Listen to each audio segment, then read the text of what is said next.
और एक और महत्वपूर्ण बात हुई है कि जम्मू कश्मीर अब ओपन डिफेकेशन फ्री स्टेट बन गया है, यानी सफाई हो गई है, पर अभी और बहुत सी सफाई होनी बाकी है। क्योंकि सफाई अभी जरूरी है, क्योंकि जो लोग जम्मू कश्मीर की शांति भंग करने के लिए बहुत प्रयत्नशील हैं, उनकी भी सफाई सरकार पूरी ईमानदारी से करेगी।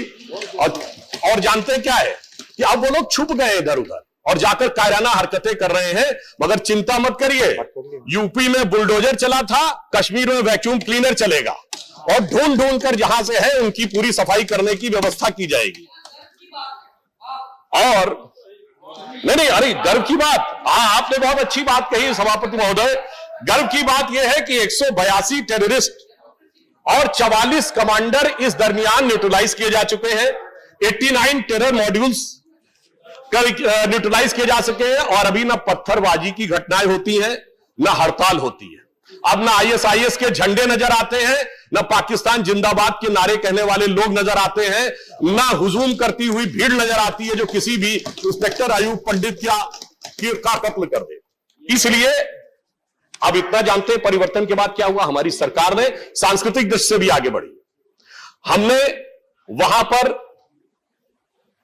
हाउस बोट फेस्टिवल भी किया है, हमने वहां पर सूफी फेस्टिवल भी किया है, हमने कृष्ण जन्माष्टमी भी बनाई है। और सभापति महोदय एक और फेस्टिवल हुआ है जिसकी की तपिश किसी और को महसूस हुई होगी। जो लोग कहते थे तिरंगे को कंधा देने वाला कोई नहीं मिलेगा, गणतंत्र दिवस के उत्सव पे डल लेक के चारों तरफ जो तिरंगों की भीड़ थी, तिरंगों की कतार थी, उसने उनके दिल में अरमानों की होली जरूर जलाई होगी। उसकी तपिश सिर्फ वही महसूस कर रहे होंगे। तो वो भी एक अलग उत्सव है जो शायद उन लोगों ने समझा होगा। अभी नकवी जी ने इस बात का उल्लेख किया, श्रीनगर शारजाह की फ्लाइट तो 23 अक्टूबर 2021 को शुरू हुई थी, मगर अब पहली बार ऐसा हुआ है कि गल्फ के CEOs भी आए हैं और हजारों करोड़ रुपए का इन्वेस्टमेंट लेकर, जैसा उन्होंने बताया, रियल एस्टेट, पावर सेक्टर, इन सब में अपॉर्चुनिटी ढूंढने के लिए आ रहे हैं। ये कितना बड़ा परिवर्तन हुआ है। और जो लोग ये कहते हैं टूरिज्म के लिए, तो अक्टूबर 2021 से लेकर जनवरी के बीच में 50 लाख से अधिक टूरिस्ट आए हैं, जो अभी तक का हाईएस्ट फुटफॉल है टूरिज्म के बारे में, जो इस बात को बताता है कि हमारी सरकार ने कितनी ईमानदारी से काम किया। अब मैं यह भी बताना चाहता हूं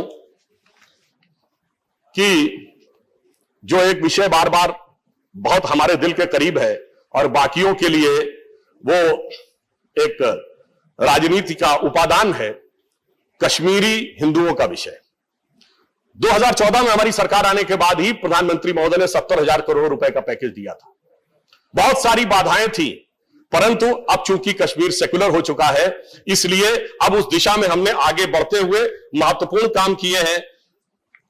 कश्मीरी पंडितों के जो लोग रजिस्टर्ड हैं, उनको 13,000 रुपए प्रति माह का मुआवजा देना हो, या 6,000 एकोमोडेशन के लिए 920 करोड़ रुपए का प्रावधान किया है। 3,000 स्टेट्स के जॉब, जिसका उल्लेख अभी विपक्ष की तरफ से भी किया गया, वो हमने किया है। और हमारे गृह राज्य मंत्री जी ने बताया था कि 610 फैमिलीज को हम वापस लाने में सफल हुए हैं।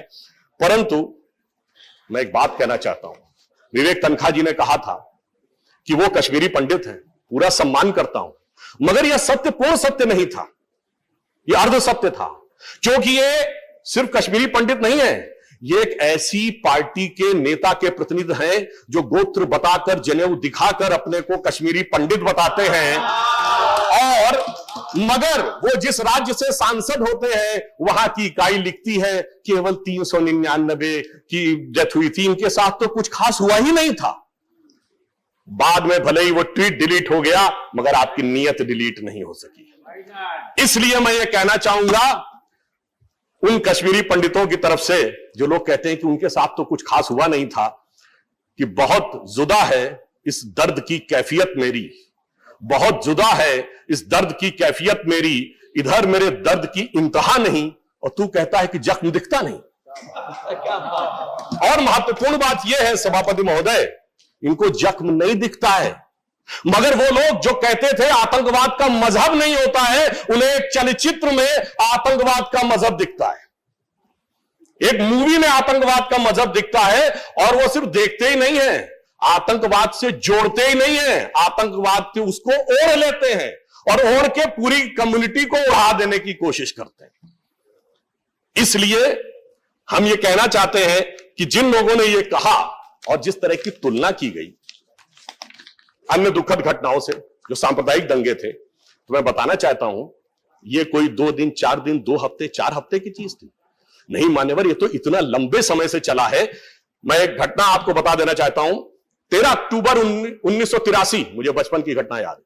वर्ल्ड कप जीतने के बाद जब भारत की टीम यहां आई तो वेस्ट इंडीज के साथ एक सीरीज हुई जिसमें एक वनडे इंटरनेशनल मैच श्रीनगर में भी हुआ था, और उसमें भारत वेस्ट इंडीज के मैच में जिस तरीके से पाकिस्तान जिंदाबाद के नारे लगे और वो मैच बीच में अबेंडन कर देना पड़ा था। सुनील गावस्कर ने अपनी किताब में लिखा, मैं समझ नहीं पाया भारत और वेस्ट इंडीज के मैच में पाकिस्तान जिंदाबाद क्यों था। 1983 में किसकी सरकार थी, जिसको आप लोग सबसे शक्तिशाली प्रधानमंत्री मानते हैं उस जमाने में? उसके बाद जो राजीव जी के जमाने में हुआ, टीकालाल टिपरू जी की हत्या हो या जस्टिस गंजू की हत्या हो, वो सब बातें अपनी जगह हैं, परंतु ये इस बात को दर्शाता है कि वो समस्या कितनी पुरानी थी। और जो लोग ये कहते हैं, कश्मीर के संदर्भ में एक और बात याद आती है, जो लोग कहते हैं कि एक नैरेटिव दिखाया जा रहा है किसी फिल्म को लेकर, तो मैं नैरेटिव पे याद दिलाना चाहता हूं। मुझे याद आता है 2007 का वर्ष। क्यों 2007 का वर्ष? वो है जब अफजल गुरु की क्षमा याचना के लिए सारे लोग एक साथ खड़े थे, और 2007 का वर्ष वो है जब डॉक्टर कलाम को दूसरा टर्म न दिया जाए, इसके लिए भी सब साथ खड़े थे। अब बताइए नैरेटिव कौन सेट करता है? जो लोग नैरेटिव की बात करते हैं कि हम किसी का डिमोनाइजेशन कर रहे हैं, तो मैं उन्हें याद दिलाना चाहता हूं, शायद हमारे विपक्ष के भी बहुत से लोगों को नहीं ध्यान हो, इस कश्मीर में एक भारत की सेना का अधिकारी ऐसा भी था जिसने यह संकल्प लिया था कि यह अमुक इलाका जब हम हार गए हैं पाकिस्तान से, तो महाराणा प्रताप की तरह उन्होंने प्रतिज्ञा की थी कि जब तक जीत नहीं लूंगा मैं पलंग पे नहीं सोऊंगा। और वो लड़ाई थी झांखड़ का युद्ध, जो अक्टूबर 47 में हमारे हाथ से निकल गया था, और वह योद्धा थे ब्रिगेडियर मोहम्मद उस्मान। और जब वो फरवरी 48 में हम दोबारा जीते हैं, तो उनके सैनिक सबसे पहले पास के गांव से एक पलंग लेके आए थे कि अपनी प्रतिज्ञा पूरी कीजिए। यद्यपि 1 महीने बाद वो शहीद हो गए, पर मैं एक और बात मेरे दिल में पीड़ा पहुंचाती है। ब्रिगेडियर उस्मान हमारे राज्य के रहने वाले थे, कोई सेक्युलरिज्म का सूरमा नहीं जाता उनके घर पर, और उसी इलाके में उसी जनपद में आतंकवाद के आरोपियों के घर पे सिजदा करने के लिए जाते थे। बताइए नैरेटिव कौन सेट कर रहा था? कौन नैरेटिव सेट कर रहा था? इसलिए मैं कहता हूं जब हम नैरेटिव की बात करते हैं तो हम बिल्कुल ईमानदारी से देखें, और मैं यह कहना चाहता हूं हमने एक अलग नैरेटिव सेट करने का प्रयास किया है, विकास का नैरेटिव जो इस बजट में दिखाई पड़ता है। हमने यह कहने का प्रयास किया है कि अब एक नया कश्मीर आगे उठेगा। हम सिर्फ एक तरफा बात नहीं कहते। बताइए, बस एक मिनट में समाप्त करता हूं। हम वो कश्मीर बनाएंगे जिसमें अब कोई जाकिर मूसा नहीं कह सकेगा कि ये कोई कश्मीरियत नहीं, इस्लामी खलीफत की लड़ाई है। हम वो कश्मीर बनाएंगे जिसमें कोई मस्तगुल चरारे शरीफ को जलाकर भाग नहीं सकेगा। हम वो कश्मीर बना रहे हैं जहां कोई हजरत बल में जाकर कब्जा नहीं कर सकेगा, जहां पर सूफी संगीत भी होगा, पर वह कश्मीर होगा जो कश्यप ऋषि के कश्मीर से भी जुड़ा होगा, नीलमत पुराण से भी जुड़ा होगा, ललितादित्य मुक्ता पीठ का शौर्य भी होगा, और महाकवि कल्लण की राज तरंगिणी की जो तरंगे हैं वो वितस्ता, ये प्राचीन नाम है झेलम का, वैदिक कालीन नाम, वितस्ता की तरंगों में भी दिखाई पड़ेगा। इसलिए मैं आप सबसे कहता हूं, आइए आगे बढ़िए। भारत का वह हिम किरीट, भारत माता का हिम शिखर, उससे स्वतंत्रता की सार्थकता आपको पुकार रही है। यह पंक्ति कहकर समाप्त करता हूं। हिमाद्रि तुंग संग से प्रबुद्ध शुद्ध भारती, स्वयं प्रभा समुज्ज्वला स्वतंत्रता पुकारती, प्रशस्त पुण्य पंथ है दृढ़ प्रतिज्ञ सोच लो, प्रशस्त पुण्य पंथ है बढ़े चलो बढ़े चलो। मैं कह रहा हूं आप सब आइए और बड़े होकर चलिए, और मोदी जी के उस संकल्प के साथ चलिए जिसने सारे के सारे समस्याओं का निदान कर दिया है। एक पंक्ति और कह दूं, धन्यवाद। अब दर्द की रात गई, गम के जमाने भी गए, और मोदी जी की हिम्मत से ये दाग पुराने भी गए। धन्यवाद।